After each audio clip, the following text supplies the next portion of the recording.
Mafia story zone romance আর ভালোবাসার audio দুনিয়ায় স্বাগতম। প্রতিটা গল্প, প্রতিটা মুহূর্ত তোমার জন্য। সাবস্ক্রাইব করে পাশে থেকো।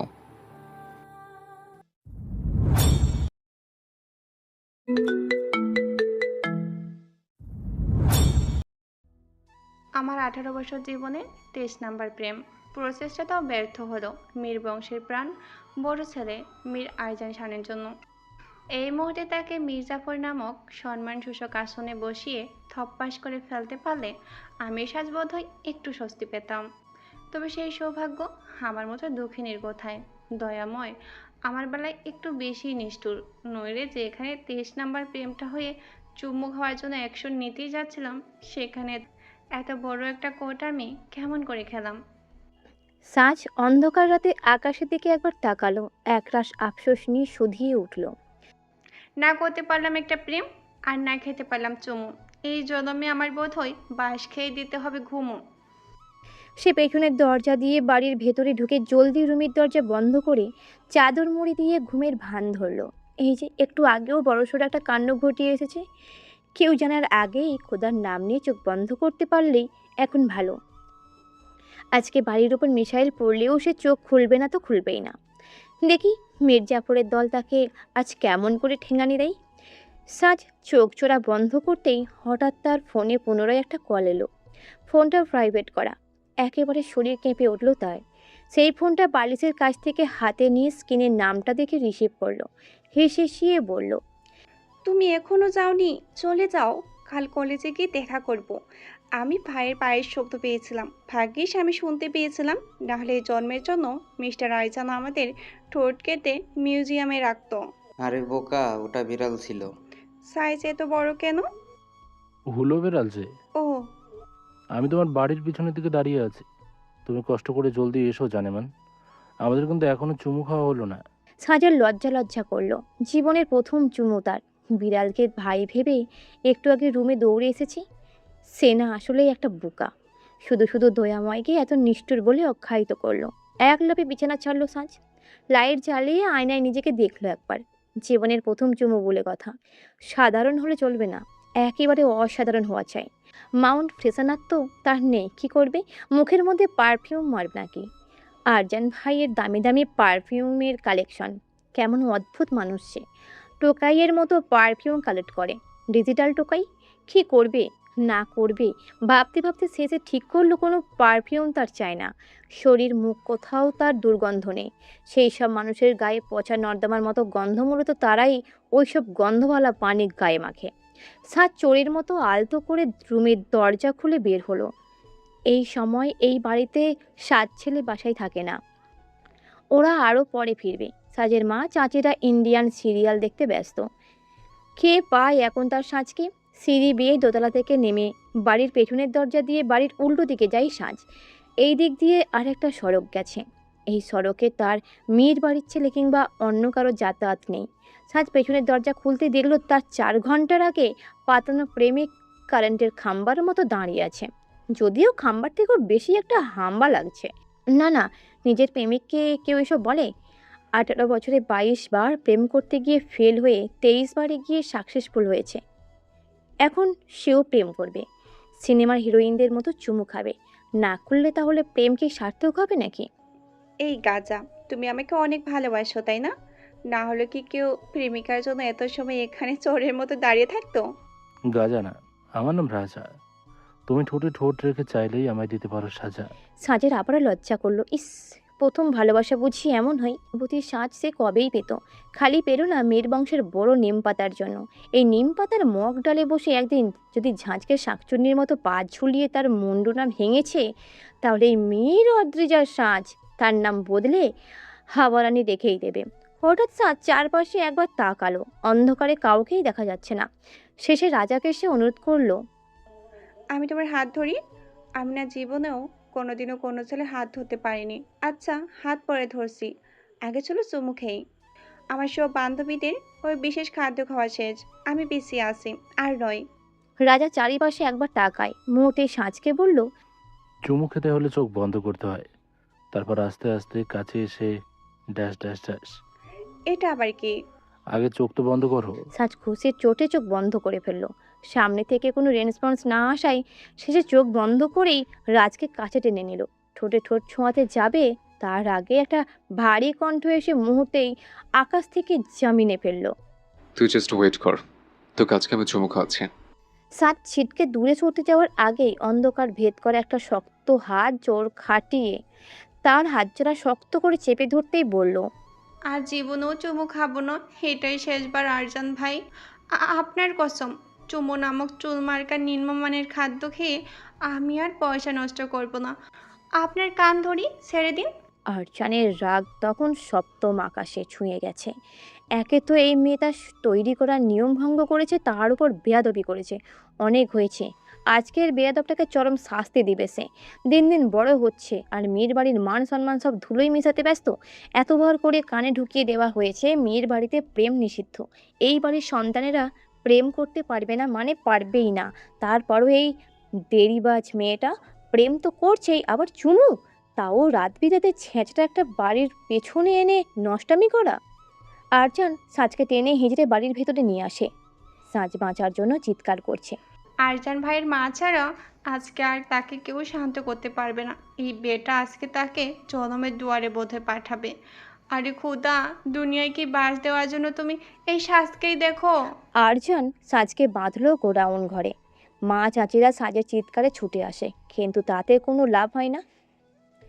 সাজের মা যখন আরজানের মুখ থেকে সব ঘটনাগুলো শুনলো, সে তো লাঠি এনে দুটো বাড়ি কষিয়ে বসাই পিঠে। তবে আরজান রাগ দেখিয়ে সবাইকে সেখান থেকে যেতে বলল।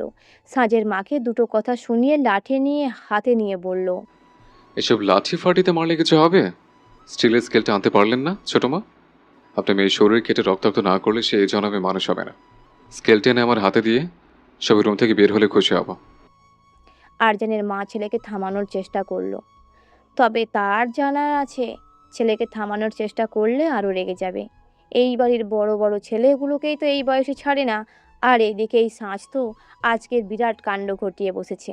এখন কি আর করবে, এই মেয়েকে বাঁচানো যাবে? আরজান রাগারাগি করে সবাইকে গোডাউন থেকে বের করে ভেতর থেকে দরজা লাগিয়ে দেয়। তার হাতে যেন কি একটা, সে গোডাউনের কাপড়ের আলমারির উপর থেকে একটা জিনিসটা রেখেই ছাই রঙা ব্লেজারটা শরীর থেকে খুলল। ভেতরের শার্ট হাতার বোতাম খুলে কোনোই অবধি গুটিয়ে নিল। সাজের সামনে খানিকটা ঝুঁকে বসলো সে। শ্যামবনের এক অপার সুন্দর পুরুষ, বর্তমানে মির ইন্ডাস্ট্রির সিইও, পদটা তার দখলে। কাছের মহলে শ্যাম পুরুষের জন্য মাতোয়ারা হবে না। ন্যাশনাল টিমে ফুটবলও খেলে সে। দুটো কাজ একসঙ্গে কেউ সামলাতে পারে?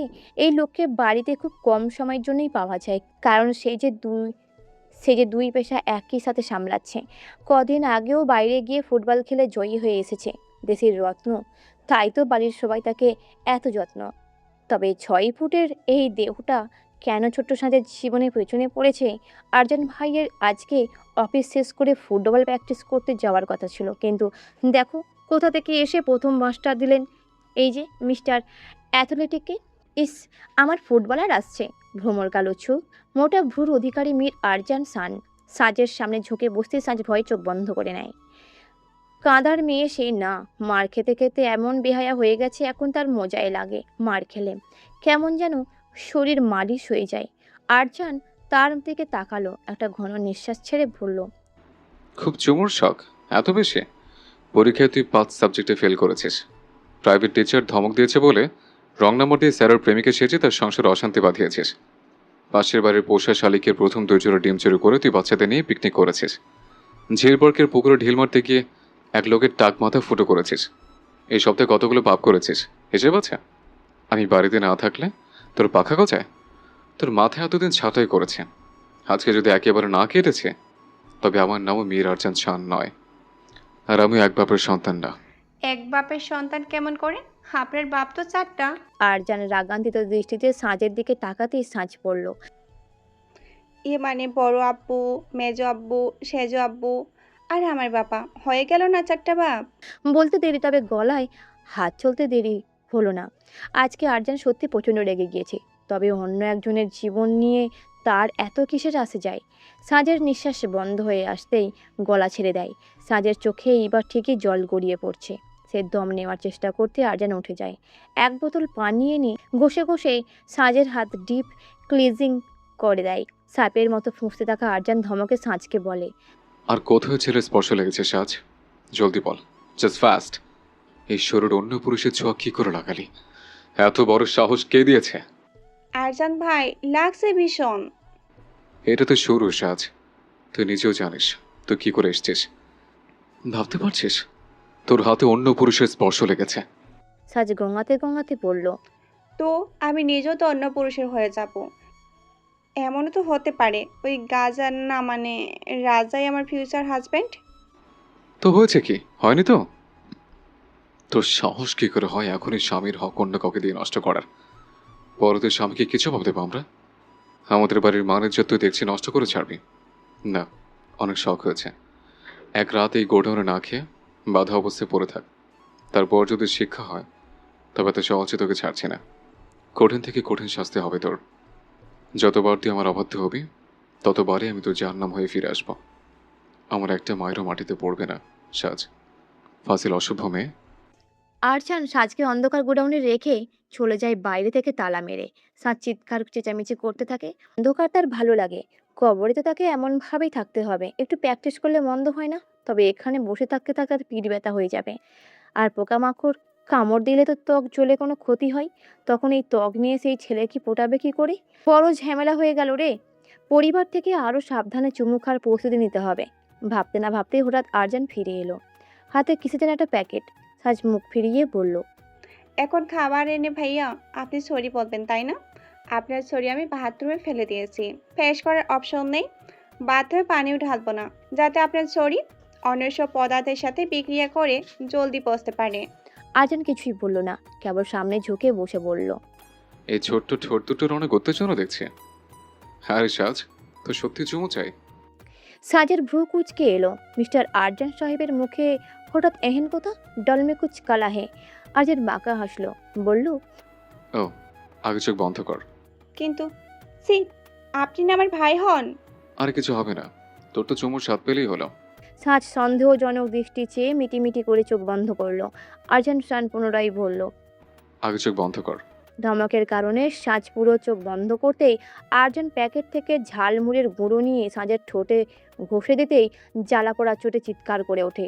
আরজান হাত ছেড়ে উঠে বলল, এবার দেখ চুমুর ফ্লেভার কেমন। আর কেউ চুমু চাইলেই রাজি হয়ে যাবি? এত অসভ্য তুই। যা, এর কারণে তোকে 5 ঘন্টা বেশি এখানে পড়ে থাকতে হবে। ছোট মা মেয়ে না, তুই নামক একটা নির্লজ্জ পদে করেছে। আর আমিও জানি কি করে মানুষকে নির্লজ্জ থেকে মানুষ করতে হয়। বলেই আরজান বাড়ি থেকে তালা মেরে চলে যায়। গোডাউনে এক পড়ে রয় সাজ। মরিচের ঝাঁঝে এবার সত্যি তার চোখ দিয়ে জল পড়ছে, একটু পর নাক দিয়েও পড়বে। আর ধোঁয়া না জানি কত দিক থেকে বের হবে। সকাল পেরিয়ে বেলা গড়িয়ে এসেছে। ঘড়ির কাঁটা ঠিক 10টায় থেমে নেই, কিন্তু রোজ জানান দিচ্ছে দিন এখনো নিজের দখলে। সূর্যের মাথার উপর একটু উঁচুতে উঠে গেছে, আলো জানালা ভেদ করে ঘরে ঢুকে পড়েছে, সোজাসুজি স্পষ্ট আর উজ্জ্বল হয়ে। সেই আলো সাজের মুখের উপর পড়তেই নড়ে চড়ে উঠল সে।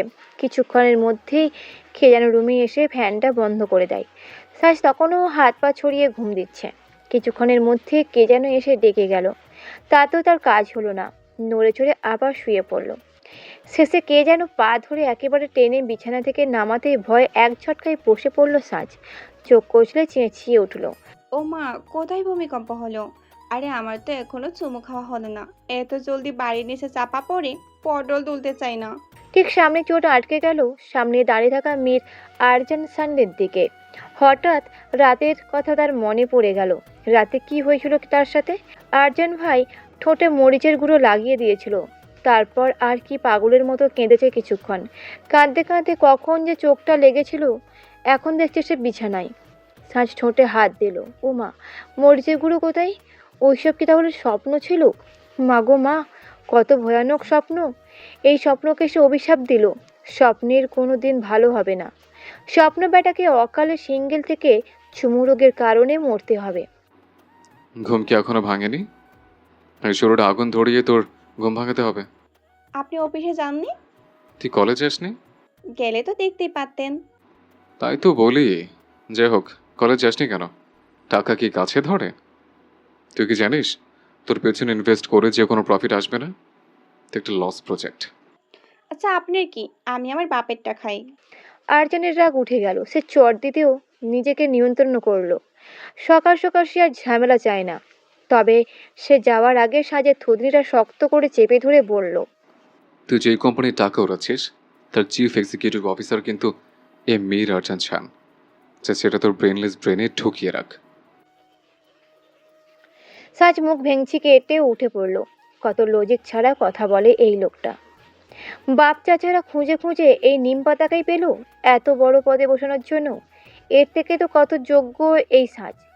বয়স তার 31 হয়ে গেল, এখনো করতে পারলো না একটা প্রেম, খেতে পারলো না একটা চুমু সে, আর হয়েছে চিফ এক্সিকিউটিভ অফিসার। ওর জায়গায় এই সাজ থাকলে এতদিনে অফিসের সব হ্যান্ডসাম কর্মচারীকে চুমু খেত। কোম্পানি থেকে সব মেয়েদের বের করে কেবল হ্যান্ডসাম পুরুষগণ আর সাজের রাজত্ব চলতো। আর্জেন্ট রুম থেকে যাবার সময় পেছন ফিরে পুনরায় বলল, সিদ্ধ ডিম দুটো পুরো শেষ করবে। কারো নিচে থেকে বের হওয়া খাবার খাওয়া তো দূরের কথা, কোনো কিছু সহ্য করতে পারি না আমি। আরজান গলার টাইটা ঠিক করে পকেটে হাত বুলিয়ে বলল, তুই না নর্মাল ডেলিভারিতে হয়েছিলি, তাহলে বুঝ তোকে 18 বছর ধরে কেমন করে সহ্য করছে। ডিমটা ভালোই ভালো শেষ করিস, বাসায় এসে জিজ্ঞেস করবো কিন্তু। ভাবিস না তোকে কেয়ার করছে। তুই অপুষ্টিহীনতায় ভুগলে তোকে বিয়ে দিতে সে আমাদেরই কষ্ট হবে। এমনি তো ব্রেন নেই, বুদ্ধি নেই, ভেতরে তো পাইপের নলের মতো ফাঁপা। যা শালা, দিনটাই আজকে খারাপ যাবে। ওই নিম পাতা আরজান সানের মুখ দেখেছে না, তবুও চুপ করে রইল সাজ। কারণ তর্ক করে সকাল সকাল বানরের পেছনের মতো গাল লাল করার মতো কোনো ইচ্ছে তার আপাতত নেই।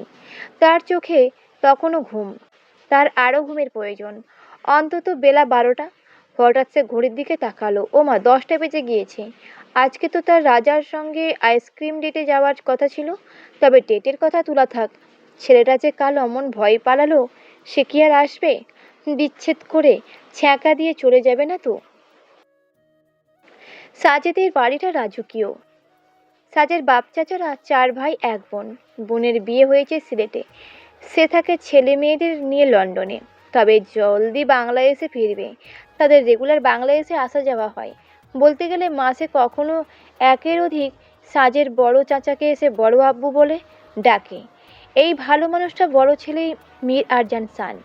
হাজির করেছে পাজি হয় তার 1 নম্বর প্রমাণই ওই মিস্টার নিমপাতা। সাজের ভালো সহ্যই করতে পারে না। ভাবা যায় একটা লোক কতটা হিংসুটে হতে পারে।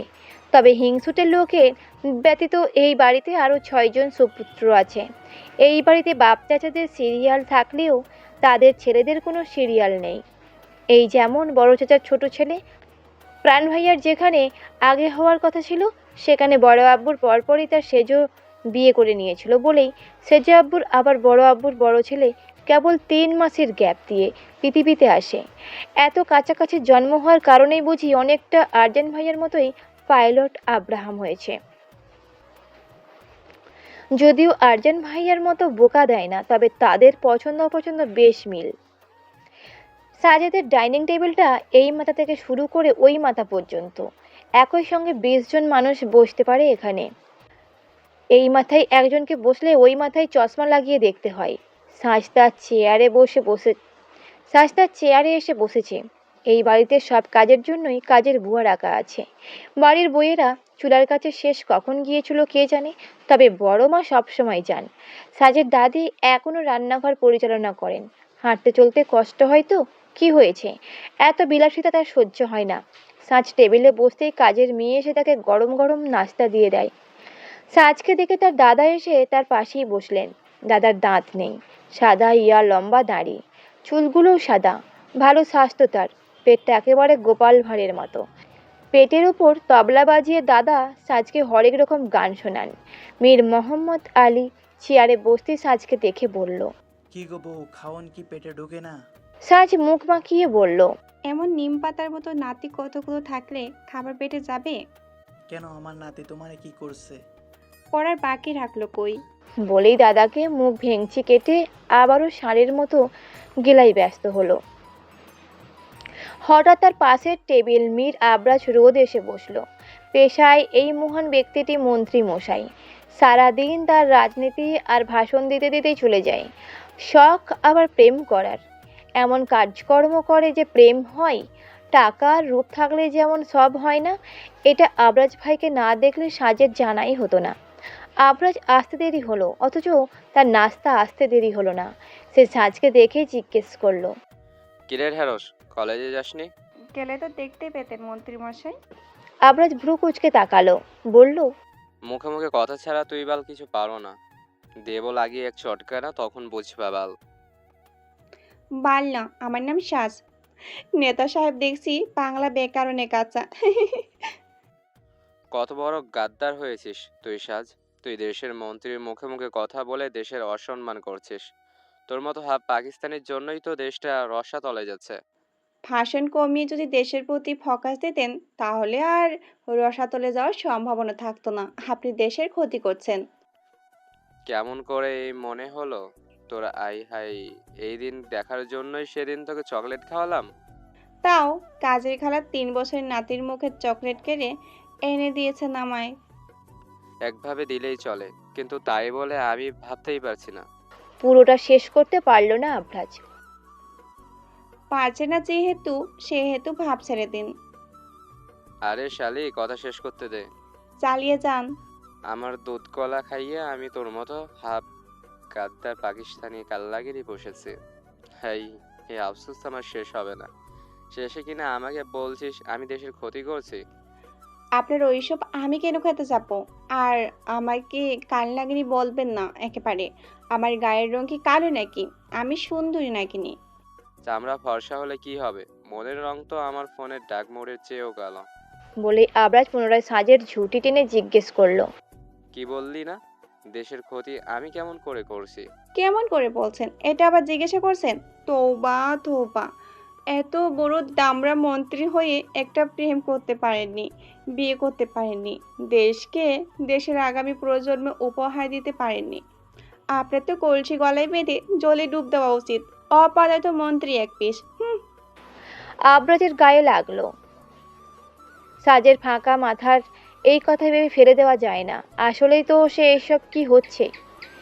দেশকে দেশকে সে এই একটা নাগরিকই উপহার দিতে পারছে না। আর দেশের কল্যাণ তো বিলাসিতা, ক্রিয়ামন্ত্রী সে, অথচ না করতে পারছে কারোর সাথে ক্রিয়া আর না বিক্রিয়া। ধ্যাত, খাওয়ার মুডটাই মরে গেল বাল। তখন বিকেল। সাজের বান্ধবী রিঙ্কি প্রাইভেটের জন্য ফোন করেছিল। সাজের যেতে ইচ্ছে করলো না। এসব পড়ালেখা করে পাপি খবিশরা। সে এত নোংরা নিচু মাইন্ডের পাবলিক না যে পড়ালেখার মতো ভ্যালুলেল কাজকর্ম করে নিজের সময় নষ্ট করবে। বিকেলে ছাদে উঠে, মীর এই বাড়ির বংশের নাম হলেও বাড়ির নাম খনিকালী। এমন নামের পেছনে দারুণ একটা লজিক পেয়েছেন সাজ। আসলে সাজ মানেই সকল কিছুর লজিক। মেয়ের বাড়ির পূর্বপুরুষগণ হয়তো জানতে পেরে গিয়েছিলেন একসময় এই বাড়িতে 7 ছেলে মেয়ে জন্ম দেবে, যাদের জীবনে প্রেম আর চুমু নামক চ্যাপ্টারে অন্ধকার থাকবে, যার প্রভাব গোটা জীবনে পড়ে জীবনের আলো অল্প করে দেবে। তাই বাড়ির নাম রাখা হয় খনিকালয়, মানে হয়তো ক্ষণিকের আলো। সাজেদের ছাদে একটা সুইমিং পুল আছে। বড়লোক হলে এমন মাত্রায় হওয়া উচিত, যেমন মাত্রায় হলে মাথার ওপর মানুষটা ন্যাংটা হয়েও ব্যাঙের মতো সাঁতার কাটতে পারবে। বাড়ির ছাদে সুইমিং পুলে।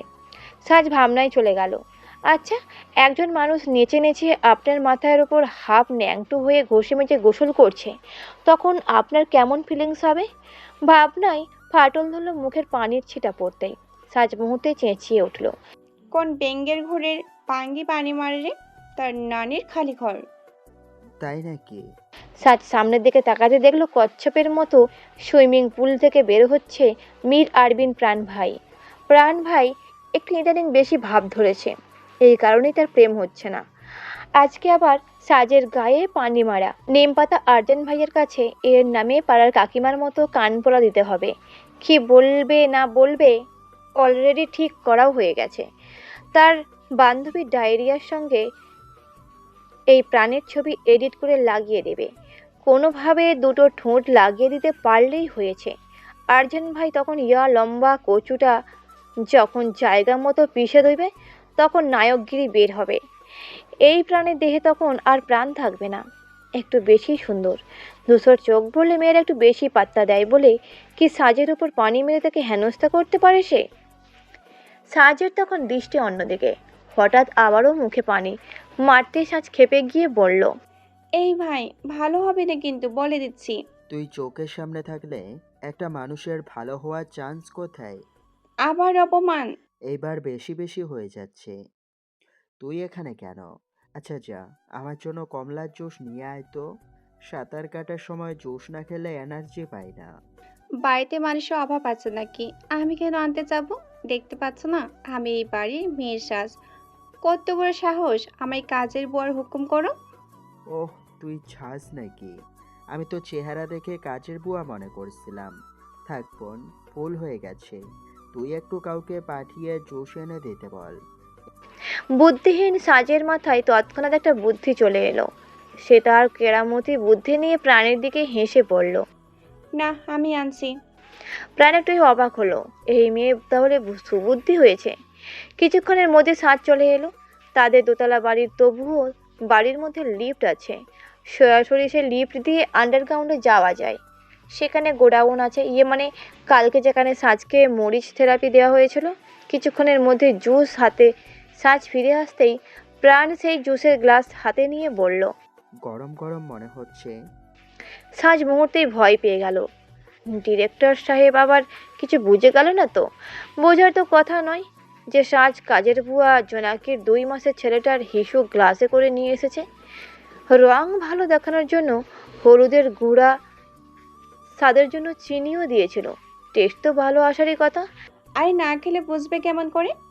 প্রাণ উঠে এলো, ভেজা শরীর নিয়ে সাজের গা ঘেঁষে দাঁড়িয়ে কাঁধে হাত রেখে বলল।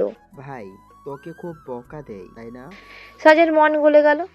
ভাই তার ভুল বুঝতে পেরেছে, এটাই অনেক। যা, সাজ তাকে মাফ করে দিল। ঠিক তখনই প্রাণ তাকে বলল, এই নে, এই জুস তুই খা। শরীরটার কি হাল করেছিস, নে খা খা। এসব হেলদি খাবার তোর শরীরের জন্য খুব দরকারি, নইলে নায়িকাদের মতো সুন্দরী কি করে হবি? সাজের মাথায় বাঁশ। এ কোন জ্বালায় পড়েছে? সে বাঁচার জন্য দৌড় দিতে প্রাণের গা থেকে পড়তে থাকা জলের ক্লিপ কেটে সুইমিং পুলে ধপাস করে পড়ে গেল। তা দেখে প্রাণ জুসের গ্লাসটা ঢিল মেরে পুলে ফেলে তোয়ালে নিতে হাতে নিতে নিতে বলল। এবার মৃত্যুর জলে বসে বসে গোসল কর, পশ্চাৎ মেয়ে। জুস চেয়েছি বলে কার না কার মুতু এনে দিবি। দেখিস বাথরুমে বসে যখন তুই গুরুত্বপূর্ণ কাজ সারবি, তোর যখন পানির সংকট দেখা দিবে, তখন আমি তোকে বাথরুমে টিস্যু আর পানির বদলেও হলুদ পানি সাপ্লাই দেব। আর শুনে রাখ ফাউল মেয়ে, আমার তোর মতো ধার করা লাগবে না। নিজের কাছেই নোনতা পানির ফ্যাক্টরি আছে, ওগুলোর টেস্ট তোর রুচির থেকেও ভালো। মীর আবৃত রাজ স্যারের চেম্বারটা কোথায়? নার্স হাত তুলে দেখিয়ে দিতেই প্রায় 60 বছরের মানুষটি তার মেয়েকে সঙ্গে নিয়ে ধীরে ধীরে ভেতরের দিকে এগিয়ে গেল। হঠাৎ পেছন থেকে একজন তাদের থামিয়ে দিল। আপনার সিরিয়াল নম্বর কত? অ্যাপার্টমেন্ট নেওয়া আছে? লোকটি বয়সে প্রবীণ, কথা বলতে গিয়ে জড়িয়ে গেল। আসলে স্যার, আমরা তো গ্রাম থেকে আইছি। আমার এক পরিচিত ভাই কইছিল আজ আসলে স্যারের দেখা পাওয়া যাবে। লোকটার কণ্ঠের সঙ্গে সঙ্গে বিরক্তি চেপে ধরে। এটা কি মগের মুলুক নাকি? আসলেন আর স্যারকে পেয়ে গেলেন। জানেন ওনার ভিজিট কত? আর ঘড়িতে দেখছেন কয়টা বাজে? সব ছুটি। এসব অশিক্ষিত কোথা থেকে আসে কে জানে। কাল গুনে গুনে 4200 টাকা রেডি করে আসবেন, আমি ব্যবস্থা করে দেবো। এখন দৌড় হন। লোকটি কি বলবে বুঝে উঠতে পারছিল না। আসার সময় তো এত টাকা সঙ্গে ছিল না। কাল ধান বিক্রি করে যা পেয়েছিল তাই নিয়েই আজ মেয়েকে সঙ্গে করে ঢাকায় এসেছে। এত পথ এত কষ্ট শেষে কি তবে খালি হাতে ফিরতে হবে? তার পাশে মেয়েটা দাঁড়িয়েছিল পুতুলের মতো। দেখতে বয়স কতই বা হবে, 19-20। এই বয়সে এই নিষ্পাপ ফুলের গায়ে কত আঘাত লেগে মেয়েটা কাঠের পুতুল হয়ে গেছে। চোখ দুটো এক বিন্দুতে স্থির, সেই দৃষ্টিই এখনো বদলায়নি। ওয়ার্ড বয় আবার রুক্ষ কণ্ঠে বলল। কি রে বাপ, বাংলা বুঝিস না? যা না কেন? কি হচ্ছে এখানে? ওয়ার্ড বয় চমকে উঠল। স্যার আপনি আপনি জাননি? লোক আবরিত দৃষ্টি গিয়ে পড়ল মেয়েটি আর তার বাবার ওপর। কোনো সমস্যা হয়েছে? লোকটি ঢোক গিলে পড়ল। মীর আবৃত স্যারের কাছে আসছিলাম। আবারও তো এক মুহূর্ত দেরি করলো না। ভেতরে আসুন, আমি মীর আফ্রিদ। এই কথাটা বলেছে চেম্বারে দেখে এগিয়ে গেল। যেতে যেতে ওয়ার্ড বয়ের দিকে একবার তাকিয়ে কঠোর স্বরে বলল, চেম্বার থেকে বের হওয়ার পর যেন আর কোনোদিন তোমার মুখ আমি না দেখি। Just get out. সন্ধ্যার সময় সাজের এই বাড়িতে সবচেয়ে ভালো সময় কাটে। কাটবে না কেন? এই সময় যে বাড়ির সব পুরুষ জাতি বাইরে থাকে। মা চাচিদের ফাঁকি দেওয়ার সাজে কাছে নয় ছয় বিষয়। ওইটা কোনো ব্যাপার হলো নাকি? বিকেলে ঠান্ডা জলে পড়ায় সাজের অবস্থা খানিকটা নাজেহাল আছে। যদিও খুব একটা সমস্যা হয়নি। গরমের দিনে এমনিতেই বিকেলে গোসলটা সারে সে। বরং ভালোই হয়েছে। এই অজুহাতে পুরো সপ্তাহে জ্বরের অভিনয় করে বাড়িতে থাকা যাবে। আর শরীর কিভাবে গরম করতে হয় সেই বিদ্যেটুকুও সাজের অজানা নয়। তার জন্য দরকার হবে মাত্র এক কোয়া রসুন। সাজ রুমে যেতেই হঠাৎ তার বান্ধবী ডালিয়ার কল আসে। নাম তার ডালিয়া হলেও সাজ তাকে ভালোবেসে ডায়েরিয়া বলে ডাকে। ভালোই যায় ওই মেয়ের সাথে এই নাম। ডালিয়া সাজের পার্সোনাল ঘটক। একটা প্রেমের লাইন কেটে গেলে ডালিয়া আর একটা ধরিয়ে দেয়। সকালে উঠে ডালিয়াকে সে রাজার কথা জানালো। রাজাকে কলও করেছিল। ওই হারামজাদা তাকে ব্লক করে দিয়েছে। যাক, আরও কত ভালো আসবে জীবনে। এমনিতে ওই শালার মুখে গায়ে গন্ধ ছিল। ভালোই হয়েছে নর্দমাটা কেটে পড়েছে। ডালিয়ার ফোন রিসিভ করতে সে বলল, দোস্ত, তুই তোর বাড়ির নিচে আয়। ওই যে স্বাধীন নামের ছেলেটা আছে না, সে তো অনেক দিন ধরেই আমার কাছে তোর কথা বলেই রেখেছিল। ওটাকে আজকে তোর কথা বলেছি, পরে রাজি হয়ে গেল। তো তুই তোর বাড়ির নিচে আয়। ওই ঝোলাকে সঙ্গে করে নিয়ে এসেছি। বললো তোর সাথে দেখা করবে। ভাই, এই ছেলে তো দেখতে একেবারে শাহরুখ খানও ফেল। তোদের বাচ্চা হলে তো বিশ্বের সবচেয়ে সুন্দর বাচ্চা হবে। আয় মা, জলদি নিচে আয়। ছেলেটাকে নিয়ে দাঁড়িয়ে থাকতে থাকতে কোমর ধরে গেছে। তোকে একবার দেখেই চলে যাবে। আরে বাল, আমায় না জানিয়ে আনলি কেন? কালকে রাতে আইজান ভাইয়ের কাছে রাজাকে চুমু খেতে গিয়ে হাতে নাতে ধরা পড়ে গেছি। তুই চাস আমি মরি না কেন, তাই না? আরে বোকা, কিচ্ছু হবে না। কেউ দেখলে বলবি আমি তোকে আজকে নোটস দিতে এসেছিলাম। আর এই ছেলে আমার নানানো ভাই। না না তো ভাই। একটা হলেই হলো। এইবার আয়। সাজের ডিল আবারও গার্ডেন। এই একেবারে তৈরি হয়ে ফিটফাট পারফিউম লাগিয়ে ঘর থেকে বেরিয়ে আসে। আসার সময় সাইরা শেখকে জানাই সে নিচে ডালিয়ার নোট নিয়ে অপেক্ষা করছে। সাইরা সেই কথাটা শুনে বলে, মেয়েটাকে ঘরে আসতে না বলে বাইরে থেকে বিদায় করবি? তুই কি সাঁঝ আমার পেটেই জন্মেছিস? মনে তো হয় না। সাজ পাত্তা না দিয়ে নিচে চলে গেল। মায়ের ইন্ডিয়ান সিরিয়াল দেখা মাথা খারাপ হয়ে গেছে। গেট থেকে বের হয়ে পিলারের ওই দিকে দেখলো সে। ওখানে দাঁড়িয়ে আছে ডালিয়া আর স্বাধীন। বাইরের ল্যাম্পপোস্টের আবছে আলো ছেলেটার মুখে পড়েছে। আহা, এত হ্যান্ডসাম একটা ছেলে কি করে হতে পারে? এই ছেলে তো আর কলেজের সকলের ক্লাস, এমনকি সাজেরও। তবে শুরুর দিকে তাকে পাত্তা দেয়নি। যাক, এখন এটাকে প্রেমে ফেলে শোধ তুলবে সে। সাজ ছেলেটার সামনে যেতেই বুকে ধুকপুকানি বেড়ে গেল। এই সাজ, আমাদের দুলাভাই কিন্তু তোকে একটা জিনিস দিতেই এই সময় এত রিস্ক নিয়ে এসেছে। এই স্বাধীন ভাই, বের করেন না। স্বাধীনের অস্থিরতা লাগছে। সে পকেট থেকে একটা বাক্স বের করলো। সেটা সাজের হাতে তুলে দিতেই ডালিয়া পুনরায় বলে, ভাই, এমনি দিলে তো হবে না। একটু পরিয়ে দেন। না পরিয়ে দিলে প্রেমের শুরুটা তো নিরামিষ হবে। স্বাধীনের নিজের না জানি কেমন ফিলিংস হচ্ছে। সে বক্স খুলে সাজকে বলল, হাত দাও। সাজ লজ্জায় লাল হয়ে গেল। তা দেখে ডালিয়া বলল, ওই হই রে, কি লজ্জা কি লজ্জা। সাজ হাত দিতেই স্বাধীন তাকে যত্ন নিয়ে ঘড়িটা পরিয়ে দিল। সাজ লজ্জা পেয়ে মুখ হাত দিয়ে হাসলো। এইটুকু দৃশ্য দেখা মাত্রই আর্জেন্ট শব্দ করে ল্যাপটপটা বন্ধ করে দিল। এতক্ষণ ধরে অফিসে বসে সে সাজের ড্রামা দেখছিল। এক মুহূর্ত থেমে আবার ল্যাপটপটা খুললো। সিসি ক্যামেরায় ফুটেজে পেছনে টেনে নিল। তার মুখ ধীরে ধীরে লাল হয়ে উঠেছে। ঘন শ্বাস ফেলে সে ফুটেজটাকে রিভার্সে চালিয়ে ঘড়ি পরিয়ে দেওয়ার দৃশ্যটা মনোযোগ দিয়ে দেখলো। ঠিক এক জায়গায় এসে জুম করলো, আবার দেখলো, আর একবার। শেষ পর্যন্ত আর সহ্য হলো না। ল্যাপটপটা পুরোপুরি বন্ধ করে দিল। চেয়ারের পিছনে ঘাড় হেলিয়ে চোখ বন্ধ করলো সে। এক হাত নিজের ঘাড়ে বুলিয়ে রাগটা নিয়ন্ত্রণ করার চেষ্টা করলো, কিন্তু কাজ হলো না। বরং ভেতরের আগুনটা আরো তীব্র হয়ে উঠল। ঠিক তখনই তার পিয়ে ফাইল নিয়ে রুমে ঢুকতে আরজান ধমকে উঠল। মেয়েটা ভয়ে তড়িঘড়ি করে বেরিয়ে গেল। আরজান উঠে দাঁড়ালো। কাঁচে ঘেরা 22 তলা উঁচু ভবনের বারান্দায় দরজায় এসে জোরে একটা আঘাত করে বাইরের দিকে তাকালো। তুই আসলে বোকা সাজ। যেখানে পুরো মির ইন্ডাস্ট্রিজ একটা আইটি কোম্পানি যারা সাইবার সিকিউরিটি দেয়, সেখানে তুই কিভাবে ভাবলি এবারের মেয়ে হয়ে ওই বাড়িতে ক্রাইম করবি আর ধরা খাবি না? হ্যাকারের বাড়িতে চুরি, বিষয়টা কেমন হয়ে গেল বলতো? সে ঠোঁট চেপে হাসলো। কাঁদতে হবে তোকে সাজ, খুব কাঁদতে হবে। Just wait and see. আমি আসছি। আরবাস A330 বিমানটি কিছুক্ষণ আগেই বাংলাদেশের মাটিতে নরম স্পর্শে ল্যান্ড করেছে। এই বিশাল আকাশযানের দায়িত্বে ছিলেন ক্যাপ্টেন মীর আব্রাহাম তাজ। নামটা যেমন, দেখতেও তেমন। তার মতো এত সুদর্শন, এত বড়লোক পরিবারের সদস্য তো চাইলেই বেকার বসে থাকা জীবন পার করে দিতে পারে। সেখানে উনি এত বড় একটা পদ অর্জন করেছে নিজের যোগ্যতায়। তবে এয়ারপোর্টে তাকে দেখলেই মেয়েটির ভিড় জমে। যতটা সম্ভব মেয়ে মানুষকে এড়িয়ে চলার চেষ্টা করে সে। করবে না কেন? তার মতে মিস্টার পারফেক্টের বউ হওয়ার কিংবা সঙ্গিনী হওয়ার যোগ্যতা কি সবার আছে? তার বউ এতে হবে অবশ্যই অনেক ট্যালেন্টেড, যাকে বলে বিউটি উইথ ব্রেন।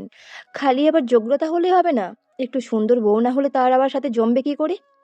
লাগেজ হাতে নিয়ে টার্মিনালের ভেতরে ঢুকতেই পেছন থেকে হঠাৎ কারো দৌড়ে আসার শব্দ। ক্লান্ত গলায় ডাকতে ডাকতে মেয়েটি প্রায় হাঁপিয়ে উঠেছে। বিরক্ত হয়ে সে বলে উঠল, শুনছেন ক্যাপ্টেন সাহেব? কানের এমন বেহাল দশা নিয়ে কিভাবে ক্যাপ্টেন হয়েছেন বলেন তো? তাজ থেমে গেল। কান থেকে ধীরে এয়ারপড খুলে ভ্রু কুঁচকে তাকাতে মেয়েটির বুক ধক করে উঠল। তাজ মেয়েটির কাছে আসতে বলল। Come here. মেয়েটি ভয় পেয়ে গেল। ক্যাপ্টেন সাহেব আবার শুনে ফেললো না তো? সে নিচু হয়ে তাকাতেই তাজ বলল, কি সমস্যা? তুমি নতুন এসেছো? এয়ার হোস্টেস এভাবে দৌড়ায়? চাকরি দিল কে তোমাকে? আমি ড্যাম শিওর টাকা দিয়ে ঢুকেছো। চারিদিকে এখন সিন্ডিকেট শুরু হয়ে গেল বাবা। মেয়েটি তখনও নিচের দিকে তাকিয়ে আছে। বিরক্ত হলো তাজ।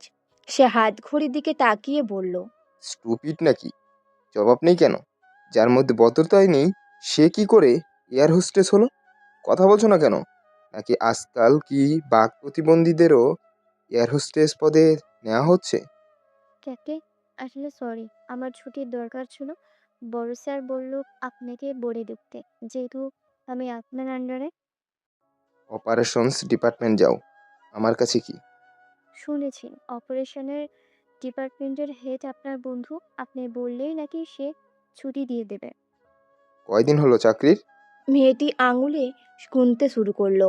দেখেই তেজ বলল, হাউ ননসেন্স! তোমাকে যে কে আমার আন্ডারে দিল? আদিকে মানুষ বানাবো নাকি প্ল্যান সামলাবো? ক্যাপ্টেন, কিন্তু আমি তো মানুষ। ঘরে দামি বাতি লাগিয়ে আয়নায় দেখো, তারপর বুঝতে পারবে। আর তুমি এসেছো একদিনও হয়নি, এখনই ছুটি? তোমার ছুটি ক্যান্সেল। এখন চোখের সামনে থেকে যাও। মেয়েটির মন ছোট হয়ে এলো। সে চলে যাওয়ার জন্য ঘুরতেই তাজ হঠাৎ জিজ্ঞেস করলো, এই যে বিমানবালা, নাম কি বললে না তো? আমি আয়রা। তাজ অপেক্ষা করলো না, চলে গেল। মনে মনে আবার রাগ দেখিয়ে বলল, এই আয়রা না বয়রা, এসব যে কই থেকে আসে, পুরোই রিডিকুলাস। হাই খুদা, খবর। হাই খুদা, দরকার হলে আজীবন ব্যাচেলার রেখো, তবু এসব মেয়ে মানুষ থেকে দূরে রাখো। এসবের সাথে আমার কথা বলারও রুচি আসে না। Where is my perfect match? বিয়ে বাড়ির আসর, চারিদিকে মানুষ আর মানুষ। মীর আরবি তেজের এখানে অস্থির লাগছে। এতে অসহ্যকর গরম। ফকিন্নির ঘরে ফকিন্নিগুলা। মেয়েকে তো আর বারবার বিয়ে দেবে না। একটু খরচ করলে কি এমন হতো? খালি বন্ধুর সম্পর্কে জ্যাঠা বলে তার কথায় এখানে ফটোগ্রাফি করতে এসেছে। নইলে কি এই ফকিন্নির হারকিপ্টেদের বাড়িতে মীর বাড়ির ছেলের সস্তায় ছবি তুলে দিতে আসে? তেজের কপাল বেয়ে ঘাম পড়ছে। এখানে একটাও ফ্যানও নেই। একেবারে মনে হচ্ছে জাত ফকিন্নি এরা। তেজ একেবারে শিওর আছে এরা মেহমানদের গরুর মাংস দাওয়াত দেবে না। আর দিলেও ওটা নির্ঘাত নিরীহ রাস্তার কুকুরদের মাংসই হবে। এদের তো দেখে মনে হচ্ছে যা অবস্থা 720 টাকা কেজির মাংস খাওয়ানো সম্ভব নয়। সালা ছোট লোক। তেজ বকতে বকতে চারপাশে তাকালো। বউ নাকি এখনো আসেনি। ভাই তুই বউ মানুষ, আগে ভাগে এসে ছবি তুলে ঝামেলা মেটামিট করবি। এদিকে তুই কিনা তোমায় এক গাদা ময়দা লাগাতে ব্যস্ত পার্লারে। হঠাৎ তেজকে পেছন দিয়ে কে যেন ডাকলো। তেজ পেছনে ফিরতেই একটা ছোট্ট ছেলেকে দেখলো, বয়স বেশি না। সে মুখ বাঁকিয়ে তেজকে বলল, এই আঙ্কেল, ওই যে ওই রুমটা আছে না, চিতা, ওইখানে বউ আছে, যান ওনার পার্সোনাল ছবি তুলে দিয়ে আসেন গিয়ে। তেজের এবার সত্যি তেজের মাথা গরম হয়ে যাচ্ছে। একে তো কম টাকা দিচ্ছে, তার উপর পার্সোনাল ছবিও দরকার। আর পার্সোনাল মানে কোনো পার্সোনাল, একেবারে টু মাচ পার্সোনাল নাকি। এই ক্যামেরাম্যান হয়েও পড়লো ফ্যাসাদে। এমন নাকি তাকে আর এক ব্যাটার আমানতে টু মাচ পার্সোনাল ছবিও তুলতে হবে। নাউজুবিল্লাহ। তেজ ক্যামেরা হাতে ছেলেটির দেখানো রুমে প্রবেশ করতে দেখলো বউ আয়নার সামনে বসে আছে। এই ঘরে ছবি তুলবে। 200 বছরের পুরনো ময়লা আবর্জনায় ঘর নোংরা। দেওয়ালে অবস্থা থেকে তেজের বমি আসছে। মেয়ে মানুষ এত নোংরা কেন ভাই? ঠোঁটে হাত দিয়ে লিপস্টিক ঘষে, সেই হাত মুছছে দেয়ালে। তার উপর আবার দেয়ালের মধ্যে কিসের সাদিয়ার নাম্বার দেওয়া। উফ আল্লাহ, এইবারের মতো বাঁচালে এই জীবনে, আর নয় এখানে। তেজ আর কিছু ভাবার আগে হঠাৎ পেছন থেকে একটা গলা ভেসে এলো। সে এতক্ষণ বইয়ের দিকে তাকায়নি, এইবার তাকালো। ব্যাপার, বাপরে বাপ, বাইরে জামাইয়ের ছবি দেখছিল তেজ। কোথায় আগরবাতি আর কোথায় মোমবাতি। এই হীরা কিনা ওই বুড়ো কাউয়া নিয়ে যাবে। তেজের একটু কষ্ট অবশ্য হলো, তবে এই মেয়েকে তো ওই বুড়া থেকে তার সঙ্গে বেশি মানাবে। জীবনে কত মেয়েই তো ভালো লাগলো, কিন্তু প্রেম করতে পারলো আর কোথায়।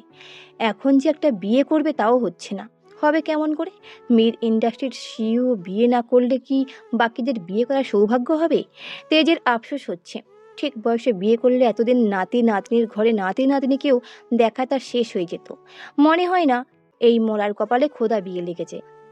এই মেয়ের বাড়ির ছেলেদের এত বড়লোক বানাতে গিয়ে খোদা বোধ হয় বিয়ের বিষয়টাই আউট করে দিয়েছে ভাগ্য লিস্ট থেকে। ওই যে একভাবে দিয়ে অন্যভাবে মারা দেবার যে ব্যাপারটা। তেজ হাত ঘড়ির দিকে একবার তাকিয়ে বউকে বলল, এখানেই ছবি তুলবেন? তৎক্ষণাৎ উত্তর এলো, আমাকে পালাতে সাহায্য করবেন? কি? হ্যাঁ প্লিজ, আমি ওই বুড়ো বউ হতে পারবো না।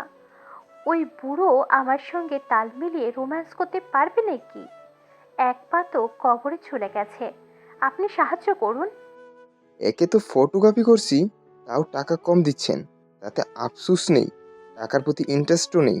আল্লাহ টাকা দেওয়ার বেলায় আমার সঙ্গে কিপটামি করেননি। যাই হোক, আমি এসব করতে পারবো না। টাকা কম হয়েছে বলেই মেয়েটি তার ব্লাউজের মধ্যে হাত দিতে গেলেই তেজ কড়াক করে বলে উঠল, এই কি সব করছেন? নাউজুবিল্লাহ। কি করলাম? টাকা বের করছি। তেজ পেছন থেকে ঘুরল, মনে মনে বলল, টাকা রাখার জায়গার অভাব পড়েছে। তার ছোটবেলার কথা মনে পড়ে গেল। সে তখন কলেজের ছাত্র। কলেজে থাকাকালীন এক জুনিয়র ছেলে ভর্তি হয়। একদিন তাকে হেভি র্যাক দেওয়ায় তেজ আর তেজের বন্ধুরা মিলে প্যান্ট খুলিয়ে নীল ডাউন। সেইবার ওই কালুয়াই সাদা আন্ডার প্যান্টের নিচে 500 টাকা পেয়েছিল। ভাবা যায়, মানুষ বন্ধুদের থেকে 500 টাকার নোট বাঁচাতে গিয়ে কোথায় লুকিয়ে রাখে।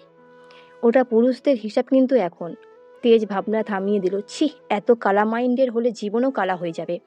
আপাতত এই ঝামেলা থেকে মুক্তি চাইছে। সে মেয়েটিকে বলল, আমার সময় নষ্ট করার মানে হয় না, আমি গেলাম। মেয়েটি 200 টাকার একটা নোট তেজকে ধরিয়ে দিয়ে বলল, 50 টাকা রাখেন, বাকি 150 ফেরত দিন, তবুও আমাকে উদ্ধার করেন। তেজ 200 টাকা নোটের দিকে একবার, অন্যবার মেয়েটির মুখের দিকে তাকালো। মাইরি, এইসব কোন পরিবার থেকে উঠে এসেছে? সে তৎক্ষণাৎ মেয়েটিকে জিজ্ঞেস করলো, তোমরা আসলেই বাংলাদেশি তো? কেন, ইন্ডিয়ান মনে হচ্ছে নাকি? তেজ গলা খাঁকারি দিয়ে হঠাৎ মেয়েটি তার হাতে ধরে বলল, প্লিজ বাঁচান, আমি তো আপনার বইয়ের মতোই হব, প্লিজ পালাতে সাহায্য করুন। What the hell is this? আজ রাতে বোধহয় সাজের ঘুম আসবে না। সে বারবার হাতের ঘড়ির দিকে তাকাচ্ছে। এই প্রথম কোনো ছেলে তাকে কিছু দিল। সাজ স্বাধীনকে দিয়ে সংসার সাজাতে ব্যস্ত। আচ্ছা, আর তাদের কয়টা বাচ্চা হবে? স্বাধীনকে বিয়ের পরও তাকে এতগুলো ভালোবাসা দেবে, নাকি তখন সব ভালোবাসাগুলো বাচ্চাকেই দান করে দেবে? ইস, হিংসে হচ্ছে সাজের। এমন হিংসুটে মা জগতে কেউ কবু এর আগে দেখেছে? তবে ছেলেটার বয়স একেবারে কম। বিয়ে করে চাকরি এত জলদি জুটাবে কেমন করে? পরে তো দেখা যাবে তার দজ্জাল ভাইগুলো বিয়ে ভেঙে দিয়েছে। এখন তো বিকল্প ব্যবস্থা করতে হবে সাজকে একটা। আর একটা মজনু জোগাড় করতেই হবে, নইলে ভাইয়েরা এটাকে তাড়িয়ে দিলে আর একটা ম্যানেজ করবে কি করে? তৎক্ষণাৎ সে ডালিয়ে তো আর একা একা এত কিছু সামলাতে পারবে না। এমনিতে মেয়েটা একটার পর একটা ছেলে ম্যানেজ করে দিচ্ছে, বিনা বেতনে খাটুনি। আহারে, ছেলে খুঁজতে খুঁজতে ডালিয়ার একেবারে ডায়রিয়া হয়ে যাওয়ার দশা। সাজ হাতে দূরবীনটা তুলে নিল। এটা গত বছর মেজো আব্বু তার জন্মদিনে গিফট করেছিল। মেজো আব্বু সাজকে বলেছিল, এইবার পরীক্ষায় পাশ করতে পারলে যা খুশি তাই দিব। সাজ তখন বলেছিল একটা প্রেমিক চাই তার। পাশেই আরজান ভাই দাঁড়িয়েছিল। সেই কথা সাজের বলতে দেরি, গালে চড় পড়তে দেরি হলো না। সে কি কান্নাকাটি করে সাজের সেই দিন। তারপর মেজো আব্বু সাজকে মাথায় হাত বুলিয়ে জিজ্ঞেস করলো, থাক, কাঁদে না মা, তোমার পরীক্ষায় পাশ করতে হবে না। তুমি কেবল বলো তোমার কি চাই। সাজ সেদিন ভেবেচিন্তে একটা দূরবীন চেয়েছিল। ওই বজ্জাত আরজান ভাইটা সেই দূরবীন দেখে জিজ্ঞেস করেছিল। এই দূরবীন দিয়ে কাকে দেখবে? সাজ প্রথমে একটু ভয় পেয়ে গেছিল। মিথ্যা চোখের জল ফেলেছে ফিফিতে এই দূরবীন নেওয়ার জন্য। বিষয়টা কি আরজান ভাই বুঝে গেল নাকি? তাছাড়া এই দূরবীন কেন নিয়েছে এটা যদি আরজান ভাই যদি জানতো, একবার ড্যাম শিওর ওপরওয়ালার দরবারে লাথি মেরে পাঠাতো। তবে 1 বছর হয়ে গেল, মূর্খ লোকটা এখনো বুঝলো না এই দূরবীন যে সাঁঝ রাতের আকাশে নক্ষত্র নয়, বরং তার আশেপাশে প্রতিবেশীদের ঘরে নক্ষত্রগুলোকে দেখার জন্য কিনেছে। বিকেলে কিংবা সন্ধ্যায় এই দূরবীন দিয়ে সাঁঝ ছাদে আসে, এসেই দেখে আশেপাশে ফ্ল্যাটে কোনো ছেলে উঠেছে কিনা। আগে সাঁঝেদের পাশের বিল্ডিংয়ে ব্যাচেলার ছেলেরা থাকতো। মাইরি কি জোস দেখতে ছেলেগুলো। জানালা খোলা থাকলে সাঁঝ তাদের ছাদের আড়াল থেকে দূরবীন দিয়ে দেখতো। আহা, ওই ছেলেদের পোশাক চেঞ্জ করার দৃশ্য কবি নিজে দেখলেও ফিদা হয়ে যেত। বেশিরভাগ সময় ডালিয়া আর সে একসঙ্গে বসে বসে এইসব অসভ্যগিরি করত। আর দুইজন যে কি পরিমাণে ছেলেগুলোকে নিয়ে দুষ্ট গসিপ করত, তবে সেই সুখও বেশি দিন কপালে স্থায়ী হলো না। একদিন বিকেলে ডালিয়ার সাজ পাশের বাড়ির ছেলে দেখতে ব্যস্ত হয়। ছেলেটা তখন গায়ে শার্ট খুললো, কেবল প্যান্ট বদলে লুঙ্গি পরবে। ঠিক সেই সময় সাজ দূরবীন ডালিয়ার থেকে কেড়ে নিয়ে বলল, তুই উপরের পার্ট দেখছিস না, এবার আমি নিচের পার্ট দেখবো। বলতে দেরি, তবে জমের দুয়ারে যেতে আর দেরি হলো না। আরজান ভাই একেবারে শটান হয়ে পেছনে দাঁড়িয়েছিল, কালো ব্লেজারটা পরা, চোখে সানগ্লাস, পকেটে হাত গোঁজা মিস্টারের। এমন ভাব ধরে দাঁড়িয়েছিল যেন ভাজা মাছটা উল্টে খেতে জানে না। অথচ সেদিন ছাদ থেকে ছুঁড়ে ফেলেছিল সে সাজের দূরবীনটা। সারা রাত সুইমিং পুলে বসিয়ে রেখেছিল সাজকে। ডালিয়া বাসায় ফোন করে সব জানিয়ে ওকেও উদম কেরানি খাওয়ায়। তেজ ভাই এসেছিল একটু সাজকে বাঁচাতে। শেষে এই রাত্রিবেলায় দুটোকে ডুবিয়ে জল খেতে হয়েছে। 2 সপ্তাহের মতো সেইবার জ্বরে আক্রান্ত ছিল। সুস্থ হয়ে ছাদে গিয়ে দেখলো ব্যাচেলার বাড়িতে আর কোনো ছেলেই নেই। ভাই নাকি ওদের বাড়ি ছাড়া করেছে। প্রাণ ভাই সাজের দূরবীনটা গোপনে ঠিক করে এনে দেয়, নইলে ওটার ল্যাটাও চুকে যেত। এখন আর সাজ যখন তখন দূরবীন বের করে না, লুকিয়ে রাখে। একেবারে আরজান ভাই যখন অফিসে থাকে ঠিক ওই সময় বের করে। বুঝতে হবে এখন সাজের মাথায় অনেক বুদ্ধি। সাজ চারিপাশে দূরবীন দিয়ে খোঁজ চালায়। হঠাৎ নতুন বিল্ডিংটার দিকে চোখ যায় তার। 5 তলার শেষ রুমটার বাতি জ্বালছে, জানালা একটা খোলা। সাজ আরো ভালো করে চেষ্টা করে দেখার। ওমা, এত জলদি বাসা ভাড়া হয়ে গেল। ইস, কত কত খবর এখন মিস করে ফেলেছে এই সাজ। সাজ ছেলেটির মুখ দেখতে পাচ্ছে না, কেবল শরীরটা দেখা যাচ্ছে, গলা অবধি আর কি। ছেলেটার হঠাৎ শার্ট খুলে ফেলে, হাতের লুঙ্গি তুলে প্যান্টে চেনে হাত দিতেই হঠাৎ কে যেন টেনে নিয়ে যায় তার হাত থেকে দূরবীনটা। মুখে তৎক্ষণাৎ একটা বিরাট অঙ্কের গালি চলে আসে, কিন্তু মুখ থেকে তা বের হওয়ার আগেই দেখলো চোখের সামনে আরজান ভাই দাঁড়িয়ে আছে। দেখে মনে হচ্ছে আগ্নেয়গিরির টকবগের লাভা, ছুঁলেই হাতে ফসকা পড়ে যাবে। আরজান দূরবীনটা হাতে নিয়ে একই স্থানে তাকায়, দেখতে পায় এক ছেলে লুঙ্গি বদলাচ্ছে। আর তার মানে সাজ এই রাতের বেলায় এইসব করছে। তার রাগের মাত্রা আরো বেগ পায়। সে দূরবীনটাকে আছাড় মেরে ভেঙে সাজের গলার মুহূর্তে চেপে ধরে বলল, কলিজার সাইজ দিনকে দিন বড় হচ্ছে তোর। এই কলিজা বের করে মাংসের দোকানে সস্তায় সেল করতে আমার কিন্তু 1 সেকেন্ডও লাগবে না। তুই কি চাস মেরে ফেলি তোকে আমি? কলিজাটা বের করি? অনেক ছেলে দেখার শখ তোর? তোর পার্ট দেখবি পুরুষ মানুষের? আবার পার্ট? না না, ওইসবে কি তোর পোষাবে? তোর তো দরকার নিচের পার্ট। সাজের দম বন্ধ হয়ে আসছে, যন্ত্রণায় চোখ দিয়ে পানি বের হচ্ছে। আজকে শিওর মারা পড়বে এই লোকের হাতে। সাজের একেবারে যখন নাজেহাল অবস্থা, ঠিক তখনই তাকে ছেড়ে দেয় আরজান। রাগের মাথায় জলদি শার্টের হাতা বোতাম খুলে কোনোই অবধি গুটিয়ে সাজকে মুহূর্তে তাকে আলগোছে জোর করে কোলে তুলে নিল। সাজ তখনও ভয়ে একেবারে পাথর, ভয়ের সব একেবারে জমে যাচ্ছে। ঠিক তখনই আরজান বলল, দূরবীন তো ভেঙে গেছে, পরের সিনটা মিস হয়ে গেল, তাই না? ডোন্ট ওয়ারি, আমি তো পুরো ফিল্মই তোকে দেখানোর জন্য আছি। আরজান জোর করে সাজকে গাড়ির ব্যাক সিটে বসিয়ে দরজাটা লক করে দিল। তারপর দ্রুত ড্রাইভিং সিটে গিয়ে ইঞ্জিন স্টার্ট করলো। গুলশানে আরজানের নিজস্ব ডুপ্লেক্স বাড়ি আছে, যাকে সাধারণ বাড়ি বললে ভুল হবে, পুরো ঘরটাই কাঁচের ঘেরা। তবে সস্তা কোনো কাঁচ নয়, এমন বিশেষ ধরনের কাঁচ যার ভেতর থেকে বাইরে সব দেখা যায়, কিন্তু বাইরে থেকে ভেতরে কিছুই বোঝা যায় না। এই অদ্ভুত বাড়ির নাম আরজান রেখেছে ব্ল্যাক ফ্রাল। সাজের কখনো জানা হয়নি এই নামের অর্থ কী। হয়তো কালো মুক্তোর মতোই আরজান ভাইয়ের মনটাও কালো, সেটা সবাইকে বোঝাতেই এমন রাখা। কিন্তু এখন সে এসব ভাবার সময় নেই তার। আবারও সে বিপদে পড়েছে। এই বিপদটাই তার সবচেয়ে উত্তম সঙ্গী, যাকে সে কখনোই চায়নি, অথচ সে কখনো তাকে ছেড়ে যায়নি। গাড়ি গেট পেরোতে সাজ হঠাৎ চেঁচিয়ে উঠল, ভাই সত্যি বলছি, আমি আকাশের নক্ষত্র দেখছিলাম। কাল আমার বিজ্ঞান প্রজেক্ট আছে অস্ট্রোলজির উপর, রিসার্চ করতেই ছাদে উঠেছিলাম। আর্জেন্ট ঠান্ডা গলাই বলল, ওটা দূরবীন ছিল, নক্ষত্র দেখার দূরবীন যন্ত্র নয়। বলে এসে গাড়ির গতি বাড়িয়ে দিল। ভয়ে কাঁপা কাঁপা গলায় সাজ আবার বলল, এই রাতের বেলায় আমাকে কোথায় নিয়ে যাচ্ছেন?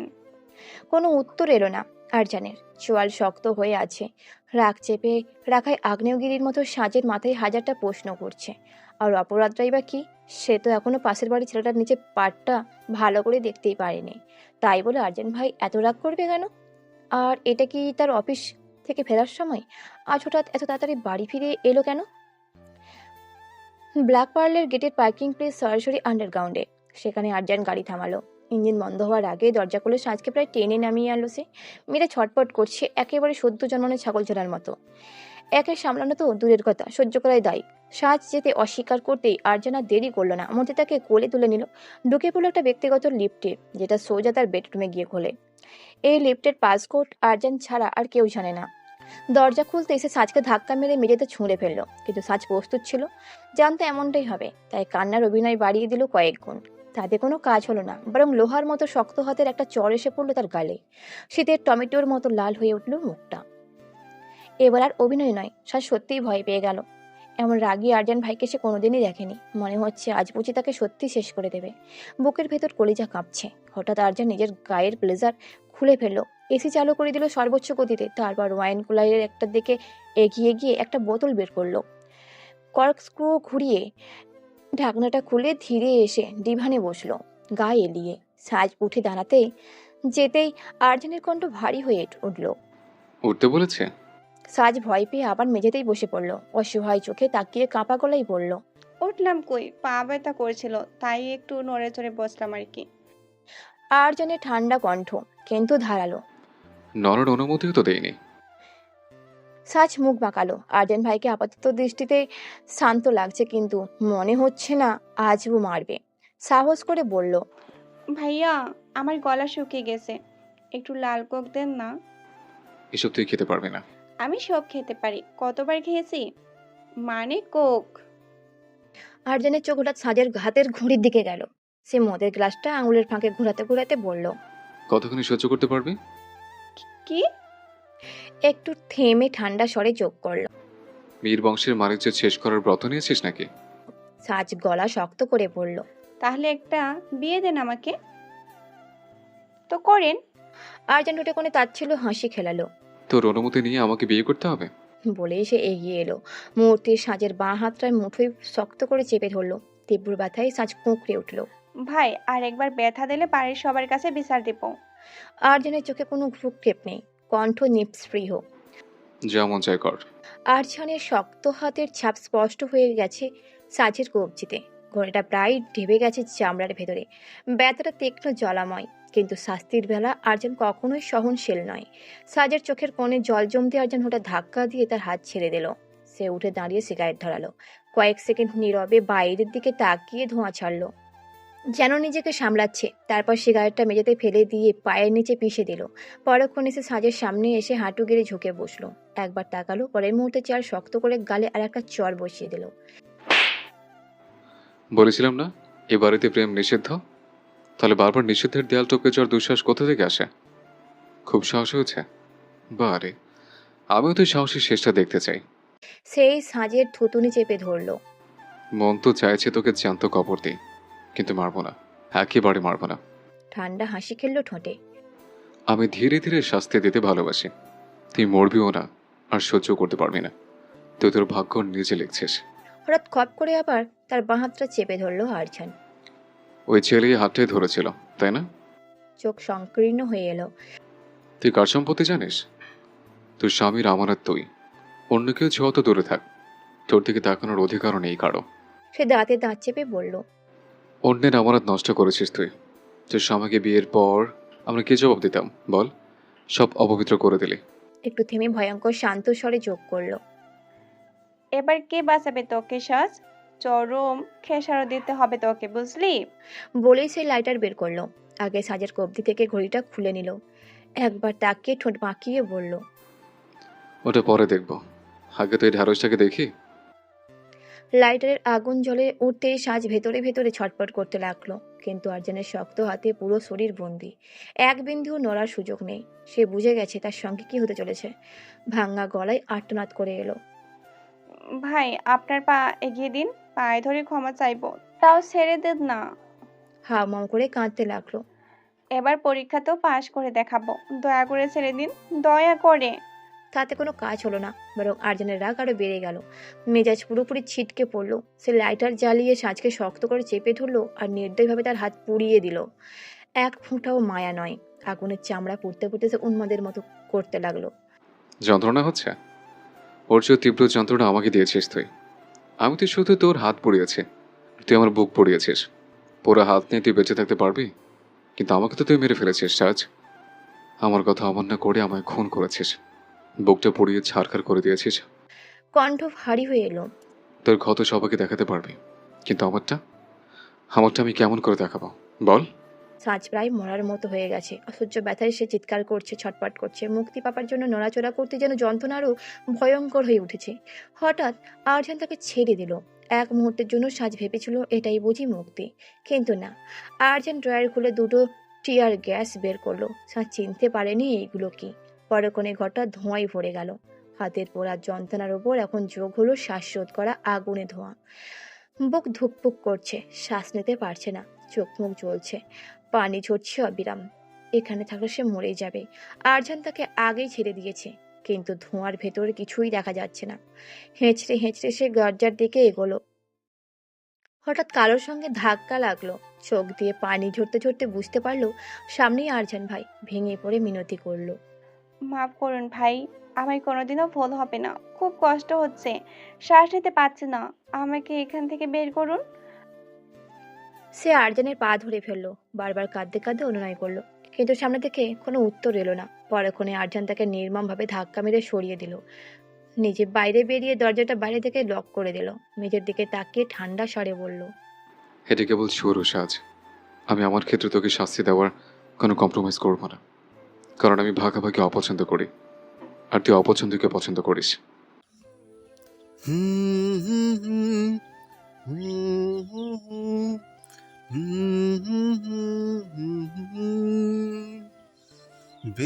बेख्याली में भी तेरा ही ख्याल आए, क्यों बिछड़ना है जरूरी है सवाल आए, तेरी नजदीकियों की खुशी बेहिसाब थी, इसे भी फासले भी तेरे बेमिसाल आए, मैं जो तुमसे दूर हूँ क्यों दूर मैं रहूँ, तेरा गुरूर हूँ, तू फासला मिटा, तू ख्वाब सा मिला, क्यों ख्वाब तोड़ दूँ, बेख्याली में भी तेरा ही ख्याल आए, क्यों जुदाई दे गया तू ये सवाल आए, थोड़ा सा मैं खफा हो गया, अपने आप से थोड़ा सा तुझ पे भी बेवजह ही वाला लाए